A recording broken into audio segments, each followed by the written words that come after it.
Hi everyone, Darren Hunter here from Inspired Growth Training, and we are with the PM Growth Experts Show.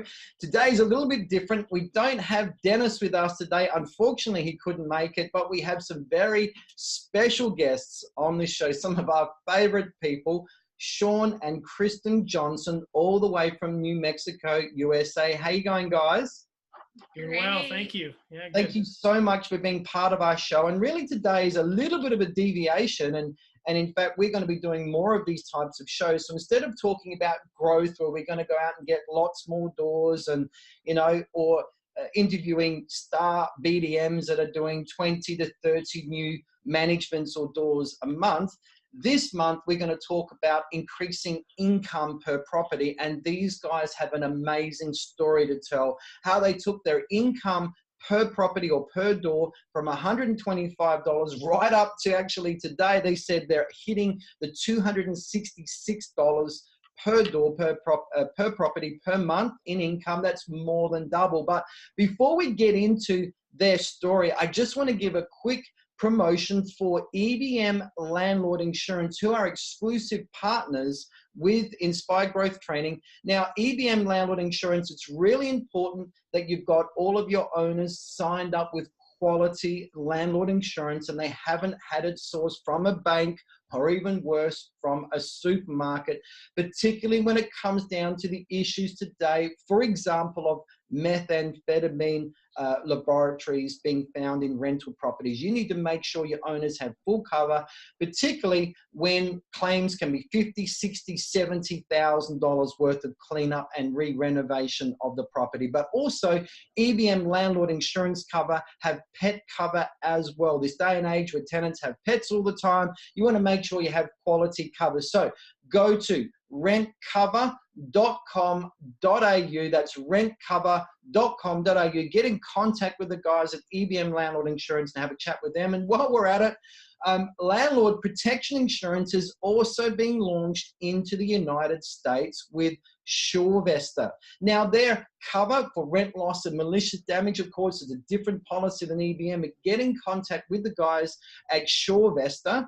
That's Sure, S-U-R-E, Vestor.com, and get in contact with the guys. Have a look at their policy. There's some really good policy wording on their website. Have a look at that. But quite frankly, I will not sign up with any real estate agent with my properties to manage if they don't also have landlord insurance to offer me as well, because I want to make sure that if my good tenant does turn bad, that we're covered. So enough of that. So guys, thank you so much for being part of our program today.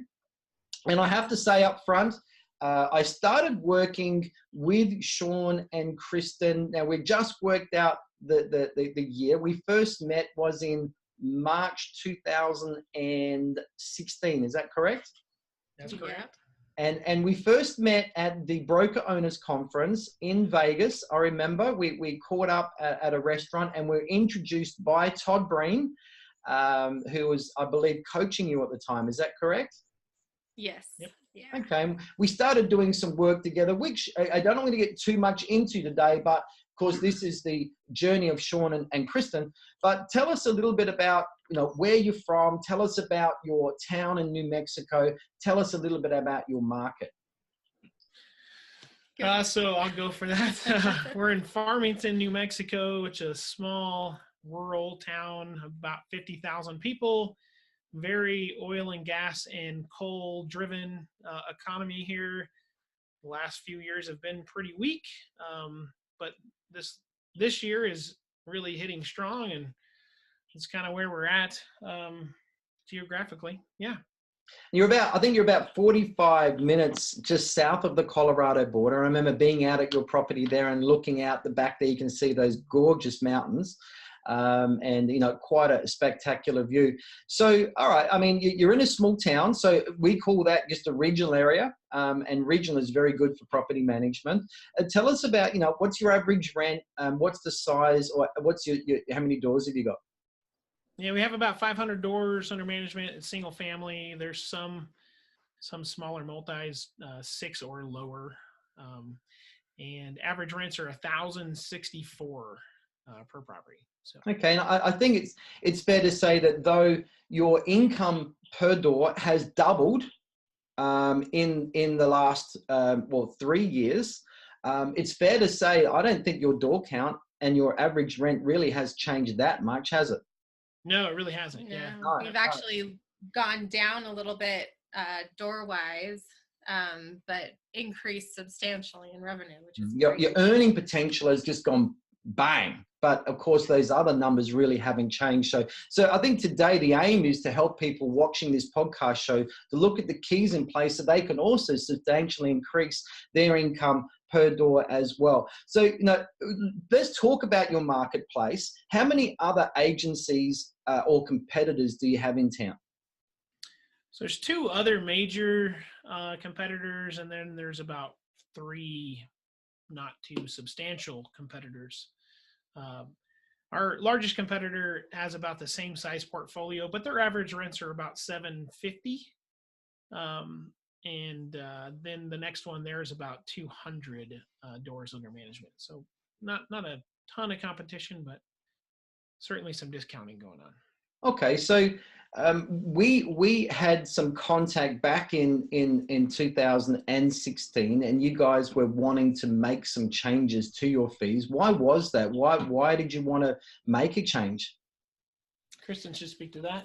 Yeah, I think the big thing for us is that we were providing a ton of services that our competitors were not, and we were charging the same fees that they were. So there was so much that was going out in the way of labor and providing exemplary service, and we weren't compensating ourselves for it. So that was kind of the mental shift that we had. And I think I was, you said we were introduced by Todd Brain. I was actually sitting at a national convention with him the previous October. And he did a talk on managing from under a palm tree and working 4 hours a week. And I said, yes, that is what I want in my life. And that was kind of the starting point for us of where we started coaching with Todd, and really trying to figure out, we can do more with less. So meaning we can make more money managing less doors and live a happier and healthier life. Yeah, I remember the initial phone call. You guys really felt that, hey, we're charging the same as our competitors, but we offer so much more. And it didn't take me long on the phone to realize you guys really were a quality company. So the fee maximization process, certainly from my point of view, wasn't going to be a hard one. But let's keep on going. Now, when you spoke to your team about it, your staff about adding and increasing fees, what was their reaction to that? I think initially they were shocked. They didn't really understand it. There was a portion that they understood, like we're doing all these value add services, but not being compensated for it. So they certainly understood that, but there was some kickback. There was a lot of talking through it and trying to figure out, how we're going to move forward. And we understood that if we got too much kickback, this is where the company vision was, and that we were going to have to make staffing changes if we had to. Yeah. So let's talk about some of these fears. What were some of the kickbacks or fears, or what sort of worry did they have should you add or increase fees? What typically did they have a problem with? I think they just really needed to understand the value that was being given to a client before we increased a fee. I think that was the biggest thing. Yeah, I think, the one that we had, the staff member that we had the hardest time with had been with us the longest. And I think he just was so accustomed to, this is just a part of our job. This is what we're supposed to do. And we're supposed to be above our competitors' service level. And I think he just had a really hard time wrapping his head around the fact that he deserved to be compensated for those things. So the big ones that we introduced were a leasing fee and a lease renewal fee. And, he could regurgitate to you all day long that there's value in those tasks, but getting him to come to the realization that he deserved to be compensated for them was a different story, I guess. Yeah, it's a belief issue. So yeah, it was a mindset issue. Let's just say it, because You were charging a management fee, and that management fee was the same as everyone else in town, and you weren't charging anything else. So to me, this was a very easy process. So we worked in a leasing fee, we worked in a lease renewal fee, we worked in a routine inspection fee as well, correct? Right. And we did some changes and some additions to tenant fees as well, which of course for our Australian and New Zealand audience, we can't do that. Of course, in the United States, these guys do, and they do it very well. But that was the actual changes that we needed to roll out, with a leasing fee, lease renewal fee, routine inspection fee, and some other fees as well. So that was our journey. So look, just moving on. Let's talk about when we actually did, or you did send out the notification to owners. That was done by email process. Of course, you had your electronic signing process. That was the case, wasn't it? Yeah. Yeah. And what initially happened? What was the initial kickback, or did you get resistance from clients? Can you recall those that time? I think a lot of them that signed right out the gate didn't even bat an eye at it. We sent out a letter kind of explaining what the changes were, and why they were necessary. And the majority of owners didn't even kick back at all. They signed the agreement. We got it back immediately. Some of the other ones, we had to kind of walk them through, why things had to change. And once we had those conversations, they were fine. And some others, it was completely 100% about price with them, and they didn't care what you had to say or what you had to offer or why you were better. They didn't care. The competitor down the street was charging what they were charging, and that was all they needed to know. And so those people we parted ways with, and some of them it hurt a little, but the vast majority of them, it was, good deal. We don't want to, you're not a good fit for us anyway. So let's talk about this. So first, let's go back to your letter. What were the reasons that you told your owners in your email or your letter that you needed to increase fees? How did you justify it? The big thing is that costs have gone up. The cost of doing business has increased for us, and the way that we were operating our business, because we were providing so many additional services, we couldn't continue to provide those services at the rate that we were charging. We're not a rent collector company. That's not what we pride ourselves on. That's not who we are. That's not what we believe any property management company should be. And we believe that we need to be compensated for the services that we're actually providing. Okay. Now, you guys had to get a new agreement signed with your owners, correct? Right. So how did you go? Did everybody sign straight away, or how many stragglers did you have? Did you have to get on the phone and start doing some chasing? Yeah, it was probably 80-20 rule at first, and then you just really had to be consistent with follow-up on that 20% that didn't initially sign. And I say that because if you don't follow up and you let it just slide, then they don't take you seriously. Mm-hmm. And you have to be proactive in your follow-up. So yeah, I mean, if you didn't get a response back within the week, and then it was another phone call or another email, hey, I'm hoping you receive this document, we need to move forward, so on and so forth. Now, I will have to say that this took effect on August 1st back in 2016. We sent these out mid-June, so there was substantial time to get these in order before August 1st. So we weren't just trying to slide this under the table and, by the way, here you go. You know what I mean? We were very transparent. You gave people adequate time. So from when they were advised to when the effect would take place. Sure. Mm-hmm. Yeah. And they could prepare. Yeah. Do you remember negotiating with owners, and what sort of people who did you negotiate with and why? The only people that we negotiated with at all were clients who had been long-term and had multiple properties. And I'm not talking about like 4 properties. I'm talking about owners that had 12 units with us. And they were more interested in seeing a flat fee every month rather than, once-off charges throughout the year. So we kind of came together and we figured out, well, over the course of a year, your properties would make us X. And if you want to pay that on a monthly basis, instead of, paying for a lease renewal fee, paying for a leasing fee, paying for an end of year statement fee, whatever the case was, the once off stuff, we can figure out what that percentage is and divide that out over the course of the year. And that was really the concession we made, if you will. There was really, we were convicted about our pricing, and you could either love it or you could leave. So what you did was you rolled up all of those fees into an all-inclusive fee and just charged it out monthly. Is that correct?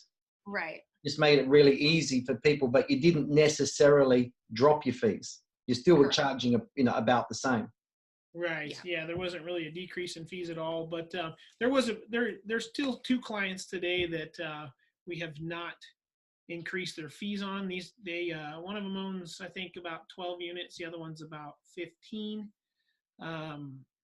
We've talked to them about it several times, but they're definitely price sensitive, and it was worth us just to keep them as clients more than to keep attacking the issue. So we've decided to keep them. Although the game plan is to replace them with new properties and then phase them out. So this is probably your last speed hump. Right. Yeah. Yeah. Yeah. Okay. Now that's cool. Well, let's also just talk about, we talked about the clients you've negotiated with, and let's talk about the amount of the people that you lost. So out of the loss that you had, tell us about your loss. Tell us about that.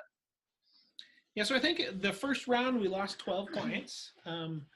These were clients that were kind of middle of the road. They met the criteria.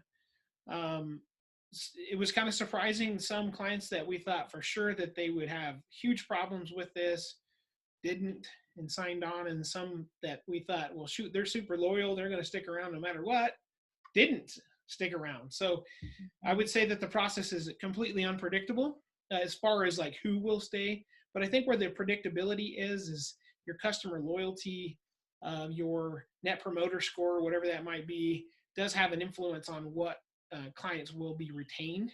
And so if you really have a good fan base, and the happy clients, then you're going to have higher retention, Okay. So you said you lost 12 properties, but financially, in the next few months, how were you? Oh, even better. I mean, if you think about what 125 average per property per month equates to 266, it doesn't take but one property to. But you weren't doing those numbers then. We weren't doing $206 per door per month then. It was gradual, right? This process is very gradual. Yeah. It takes time, but it doesn't take you long to realize that it takes less doors to make the same amount of money as before. So in that first year, I think we lost 89 clients or something like that. Yeah. But we increased profitability by 27%. Yeah, that was the first year. That was just the first year. So our number, like I said, it was that amazing trade-off where you're getting more for less. Yeah. Or more out of less. Yeah. So let's talk about these 89 clients. Let's qualify that a bit more. Were they, were some of those big multi-property owner properties, low rent type properties, were they the ones that you were happy to move on? How many of those 89 were you glad to see the other side of? The majority of them. I can think of, to this day, of one client that I've been sad about leaving. The rest was low socioeconomic status of tenants, Class C landlords, Class C properties. So yeah, that it's not really, there was not really that much emotional loss. One owner had 45 doors that, it was kind of, we'd had a really wonderful relationship with him. He was one of our very first clients, but they were apartments that rented for $500 a month. And we were making next to nothing off of him. We were basically paying him to manage his properties. So while he was a wonderful client, his properties were not. They were C-class properties, and a lot of work went into them. A lot of work. And, it was hard to lose that many doors in one fell swoop, but. Well, and we look at it this way, like if that client walked into our office today, would we even take them on? We would say no. I wouldn't bring that client on today. 5 years ago when we were trying to grow this business, you pretty much take, anything with a roof and a door. I think what Darren says. Anything with a roof and a front door, no other criteria is necessary. So let's talk about that. So you had a different criteria back then of what you said yes to. Otherwise, you wouldn't have signed those management agreements. So today, what will you say yes to? What is your criteria for you to say, yes, Mr. Owner, we will manage your property? What's the criteria? Yeah, so it has to be $1,000 or more in monthly rent. And we have a goal of $2,000 or more in annual revenue with that property. Although I think that can be even increased a little higher because our averages have gone up so much. We don't take on single wide mobile homes, not flats. They have to be 30 minutes from our office. And you said single wide mobile homes. You're talking about trailers? Yes. Yep. Yeah. Okay. Yep. Yep. 30 minutes geographically from our office. Not unreasonable landlords, people that say, you know what, my house should bring 1,800 when it should only bring 1,000. Those are those unreasonable landlords. The ones that landlords that don't want to maintain their property and take good care of it.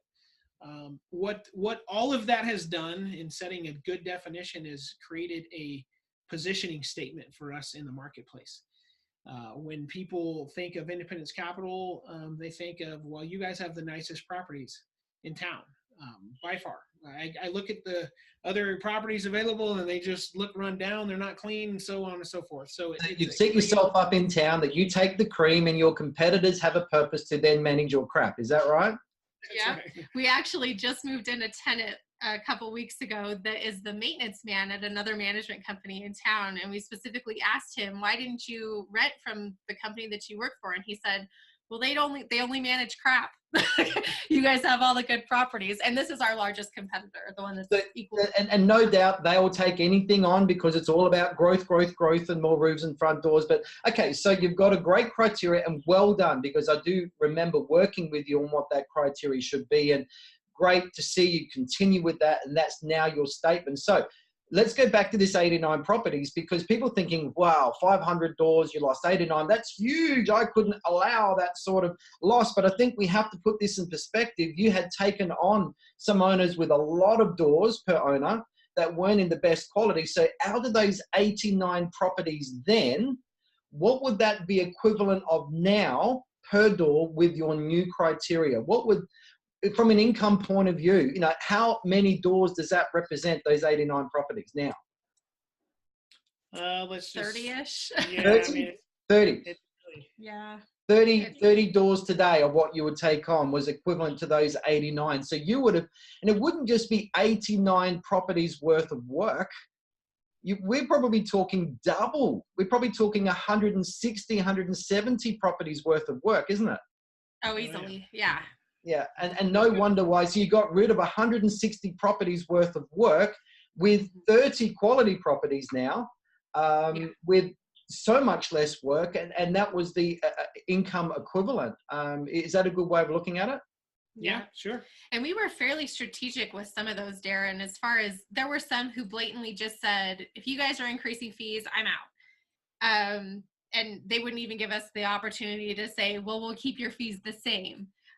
But there were other people who said, well, if you're going to increase, then I'm going to leave. And we were able to say, well, we'll go ahead and keep your fees the same, with the whole intent in mind that how many properties is it going to take us to replace this one or to replace these 5? And when we hit that number, we terminated that owner on our accord. So we strategically replaced them. So it wasn't just a fail swoop of people flying out the door. Yep. So I think, your journey certainly has been, okay, we've got a lot of multiple property owners here. We can't just get rid of them all. It's done with strategy. We might get on 10 quality properties before we're now in a position to now talk with that owner about increasing his fees, because if he leaves, then we're okay. Has that been your strategy? Yep. That's right. Yep. Absolutely. All right. So let's say we're approaching a multiple property owner with a lot of doors. Obviously you've been able to increase a lot of these guys to your fees. Tell us about that process and how have you handled that? We've actually changed our pricing structure again to do a 3-tiered, pricing structure, which actually increased our fees again.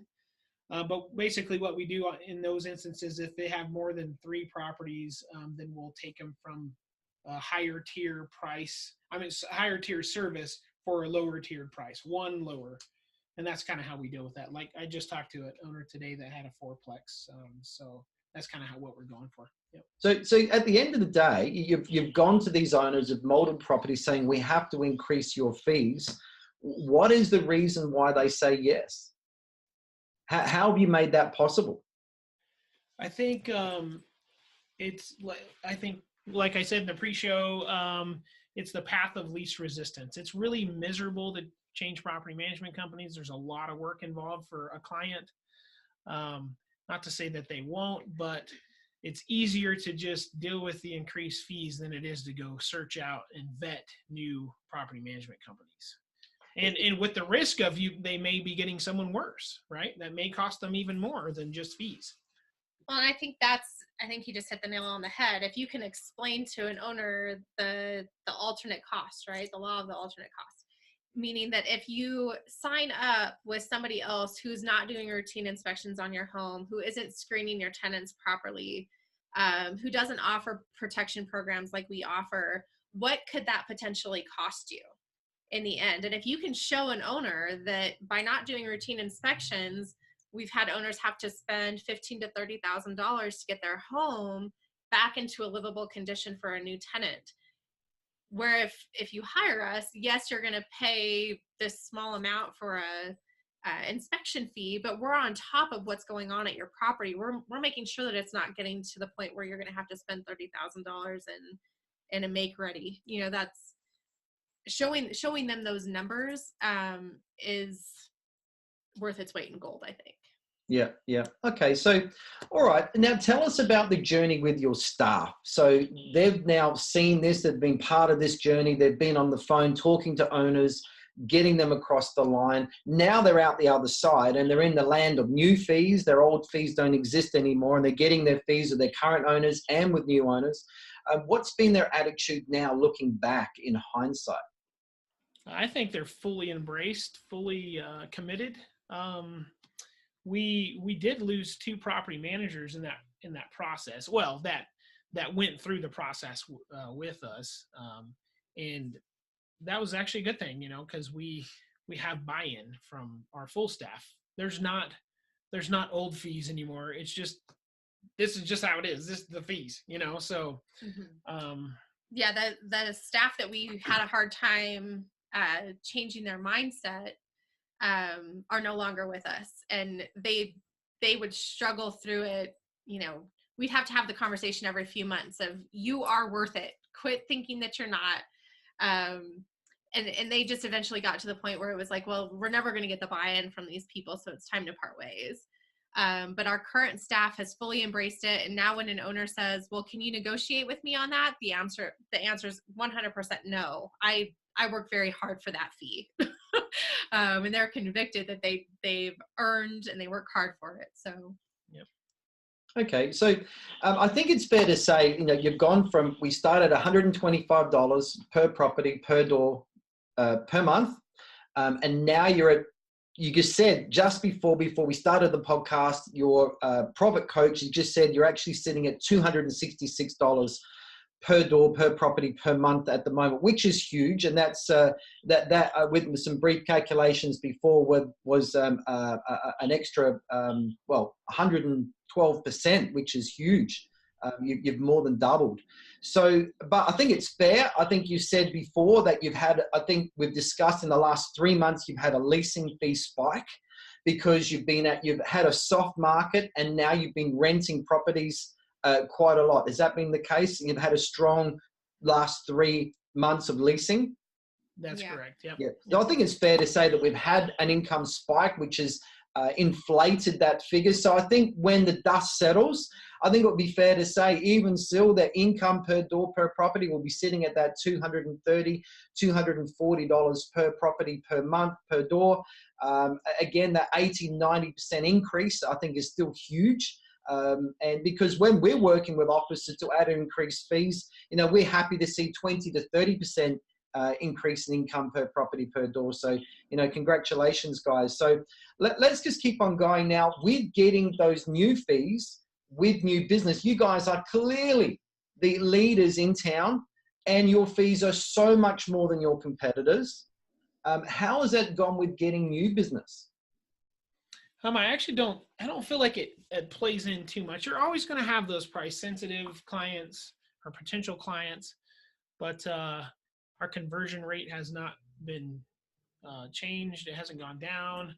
I think if you get the opportunity to sell them on your services, then certainly they come over and see that. We're the only management company that has our fees fully on our website. So right there in and of itself is transparency. And I think people want that these days, so I don't think it's hurt us No, per se. We actually, if you look at industry averages, I think the average conversion rate is like 6% or something. Yeah, it's super low. We convert 25% of our leads. Yeah. So consistently we're closing, and like Shawn said, you're going to get those price sensitive people, but those aren't the clients that we want anyway. Yeah. Okay. So you're finding that, your ability to take on new properties really hasn't changed? No. Okay. Well done. And so looking back, it's 3 years now since you started to make that change. What's if you're going to say there's one thing you learned the most, what is it? What's been the biggest change? I would say, well, the biggest change certainly is it's like the revenue of having 1,000 doors under management by only managing 500, right? That's the big change, right? Who wouldn't want that? Probably the biggest learning lesson, though, is to just have a solid relationship with your clients before going through this process. There were some clients that we may have not had very good or not good or bad, but not strong relationships. And I would just say if we could strengthen those relationships before introducing new fees, I think we would even had an even higher success rate. Mm-hmm. That's what I can think of. Yeah. Okay. And one thing that we really noticed, we had just bought a portfolio the year prior to this. And so those were some of the clients that we didn't have that personal one-on-one relationship with as much as we did the clients that we had personally brought on. And the clients that we personally onboarded and we had those strong relationships with signed no problem. The ones that we bought as part of that portfolio purchase, they didn't know us yet well enough, I guess, to see that value. And so those are some of the ones that we had to kind of talk across the line. Yeah, there's definitely a strength in relationship of property or investors that you've brought on yourself versus those that you've purchased. So that's something to definitely think about if you're going through that process, Okay. So wherever I go, I mean, this is one of the key things that I work in is adding increasing fees with businesses, with their current owners, and of course then with their new owners as well. And wherever I go, whether it's Australia, New Zealand, United States, any city, any regional area in Australia, New Zealand, and the United States, everyone tells me, Darren, owners are not going to pay more. We got too many discounters in our market. There's too competitive. Our owners are too tight. Our owners have been with us too long. My property manager will never allow it. You can't do that in my marketplace is the constant thing that I hear. What have you got to say to those people, considering you're now through the other side? Yeah, I think that I think society has actually shifted. There's actually studies that support this, but people care more in general about value than they do price and are willing to pay for that. They want convenience. They want peace of mind. And I think that's the biggest thing these days is, there's heavy discounters. You're going to have people that want heavy discounting as their MO, but not everybody. It certainly hasn't been the case for us. We have some solid, really happy clients that are getting full fees that we're getting full fees on, and they're happy as can be. So referring us more like them every day. So it's, I mean, I think Shawn has said this before, that fear is a liar. So don't let your mind talk you out of reaching your full potential, your full ability. So, your mind is your own worst enemy, I think, in a lot of cases, and you've got to just overcome it. Be convicted that you're worth it, and make it happen. Now, you guys are certainly some of our favorite guys and part of our inner circle as well. And if anyone wants to join our inner circle, just go to our Facebook page, Inspired Growth Training, and join our group. You'll see a big button there if you do it on your cell or your mobile phone, or just go to Facebook IGT Inner Circle and join our group. But guys, if people have any questions for you both, what's the best way to get in contact? Yeah, sure. They can go to our website. It's icpmrentsmart.com. Contact information's on there. My email address, phone number, whatever you need. Give me a shout. So just repeating, it's icpmrentsmart.com, and they can get in contact with you through the website there. And thank you so much again. You two are very, we're very fond of both of you. We've had a great time. We certainly still keep up, and we do appreciate all that you've been able to share in this program, and you've been real helpful to everyone else out there. I just want to say thank you so much for your time. Our pleasure. Absolutely. Thanks, thank you. Tell Deniz we missed him. Take care. Thank you.